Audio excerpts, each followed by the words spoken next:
Hi there, you are watching a previously recorded video. If you have any questions that are very specific to your brand or require assistance with legally protecting your brand, please feel free to reach out to us at www.jnjlegalservices.com. Schedule a discovery call with us to get you on the right path to success.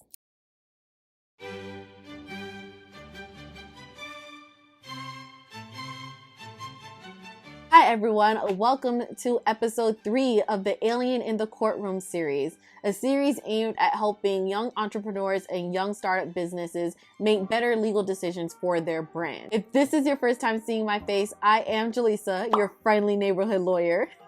And if you're a returning subscriber, welcome back, my alien ally. Nice to have you here. Today's episode, we're talking about copyright law, debunking copyright law myths, and the difference between inspiration versus copying or outright stealing in both the art world and a little bit in the music world. So if you have any interest in what we're talking about, then just stay tuned. I remember learning back when I was in law school in fashion law that there was this myth that goes around that changing an artwork 2 or 3 times is enough to qualify that artwork as being original and therefore entitled to copyright protection. I remember thinking, no way that that goes around as a myth. Like, there's no way that that's a thing. But then recently, my best friend texted me, and my best friend went to a college that was arts focused, like a really good school. And he told me that he vaguely remembered hearing or learning about this 2 or 3 changes original artwork thing, and he wasn't sure if he heard that it's true that you can change an artwork 2 or 3 times, or if it was false that changing an artwork 2 or 3 times wasn't original. We're going to address that topic in today's video. As always, it's important that I stress that these videos are intended for educational purposes only. In no way should you consider me to be your own personal lawyer. And if you have any really specific questions about your business, you should definitely seek outside counsel. As long as I feel like the question isn't getting too close to legal spiel, legal advice territory, I will do my best to answer your question or tell you to seek outside counsel. But this is only intended for educational purposes only. So I already have my laptop out. This is just to give you the most accurate information possible. And we're going to start off this video doing a little bit of a refresher on copyright law. You can go ahead and check out part 1 of this series where I discuss the differences between trademark, copyright, and patent law for a more in-depth discussion. But just a quick refresher for now, copyright law is concerned with the protection of original works of authorship. This can be pictorial, graphical, or sculptural. It can be literary, dramatic, or musical, audio, visual. Any original work of authorship is usually protected by copyright law. And typically, you have an automatic copyright in a work of art as soon as the work is fixed. Fixed also has specific legal definitions, but for these purposes, we're going to say that fixed means that the work has been put in a tangible medium of expression. So tangible can mean that if you have a song, as soon as you put it into your voice memos in your phone, then the song has a copyright.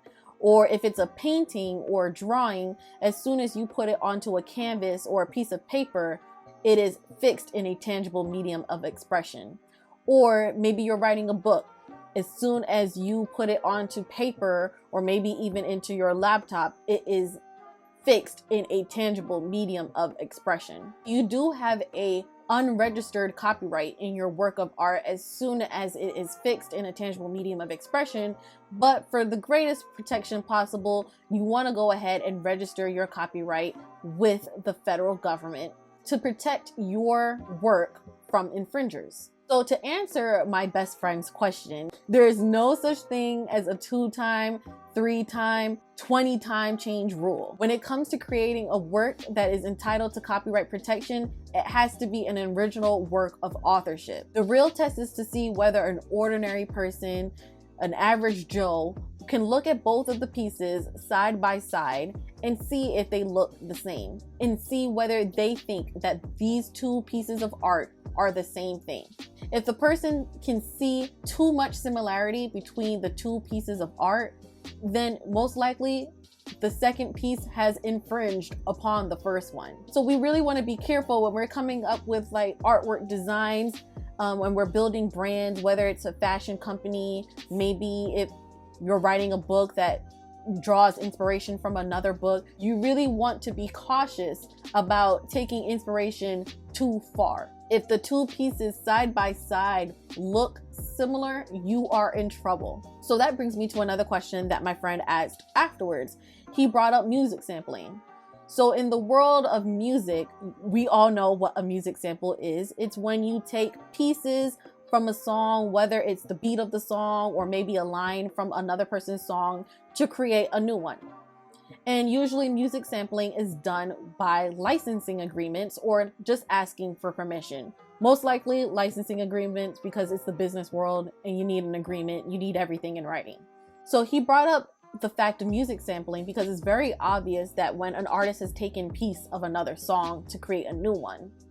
And I often see on YouTube even that there's this myth that only a couple seconds of a song isn't stealing, that it's okay, that it's maybe fair use, or it's okay to sample a melody of a song or beat a line from a song as long as you're not making money off of your new song. That's not the case at all. As far as I know, and as far as copyright law goes, any bit of a song that you use without permission from the owner or without a license agreement is infringing. It doesn't matter if it's just 10 seconds, and it doesn't matter if you make no money off of that song, because the person has original copyright in that song from the moment that it was fixed. The reason that you know about this person's song is because it is fixed in a tangible medium of expression. It is because you've heard it on the radio and it was fixed. It was recorded and distributed, and that person has an automatic copyright in that work. And as I stated in the very first episode of this series, copyrights last a very long time. Copyrights last the length of the artist plus 70 years. And the same goes for collaborations too. So say you have a song where it was two artists that collaborated. Off the top of my head, I'm thinking Ariana Grande and Mac Miller. They were a couple, they had a couple songs together, and the copyright for whatever songs that they've produced together are going to last the length of the last surviving artist plus 70 years. So we know Mac Miller passed away this year in 2019, and he has those songs with Ariana Grande. The songs that he has with her are going to last the length of her life plus 70 years. So unless you're sampling Beethoven or any other classical musician, classical artist, most likely the song that you are attempting to sample is copyrighted and you are infringing.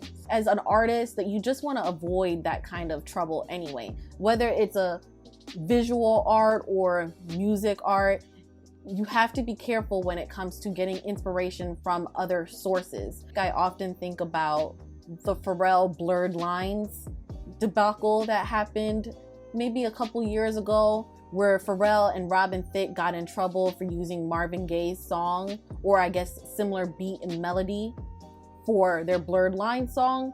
And that turned out to be that Pharrell had to pay $7 million in damages to Marvin Gaye's family because it was too similar. And then he had to also give up 50% of royalties in future earnings. You don't want that to be you. If your song actually blows up and it actually has a sample of another person's song that you did not get permission from, then you're in trouble. You're not going to be making any money off of that song. And why would you want to cut yourself short when you're now starting out? I also think about the Tory Lanez Chicks tapes. I listened to the first couple of Chicks tapes, and as far as I remember, the first ones didn't have artists featured on them. He would sample other musicians' work, but they weren't included into the song itself. And I noticed now with the Chicks tape, whatever number he's on right now, that every artist that he sampled is actually featured on the song. So it's basically like a remastering of the old popular song from Tory Lanez and the original artist. And that's smart strategy, and most people don't have access or friends who are the big popular artists, but that just goes to show you that permission matters. I think it's also interesting to note that the fashion world doesn't necessarily move like the rest of the art world moves. When it comes to fashion, a lot of times designers get inspiration from each other, and fashion is just not an area that's highly regulated compared to the rest of the art world or compared to music world, because music world is very meticulous about making sure that no one is stealing and making profit off of stolen art. But when it comes to fashion world, we're often inspired by different things. We're inspired by graffiti, we're inspired by other artists' work. And because fashion is so loosely regulated, that's why you'll find a lot of designers are plagiarized by outside companies like China, or even designers are copying each other and just changing a little bit of one thing and calling it a day. A lot of the times you'll find that high fashion companies won't bother going after the little guys when they attempt to steal their designs, but maybe they'll go after people who they find to be a competitive market. Like Gucci will go after Forever 21 because Forever 21 makes a lot of money in the fast fashion world. Or even two powerhouses going at it, like Christian Louboutin going after Yves Saint Laurent for using the Red Sole shoe that I mentioned in episode 1. So the fashion world is really loosely regulated compared to the rest of the art world, and that's why you'll find that designers and a lot of the trends and every item that's coming out looks a lot like each other.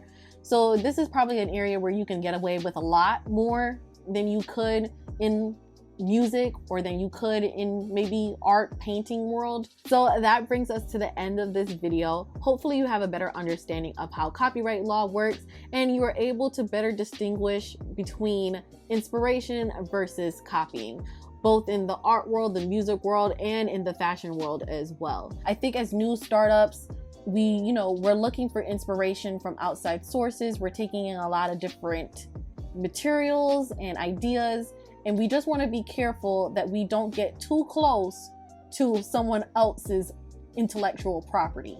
If you have any questions or comments, please leave them down below in the comment section and I will do my best to get back to you on them. If I find that the question is a little bit too specific and it goes a little bit too far into legal advice territory, I will tell you to seek outside counsel. But for the most part, I'll do my best to answer your question, and it's possible that your question can be my next topic. With all of that being said, thank you so much for watching. Like if you enjoyed, share with a new business owner, and I'll talk to you guys in the next video.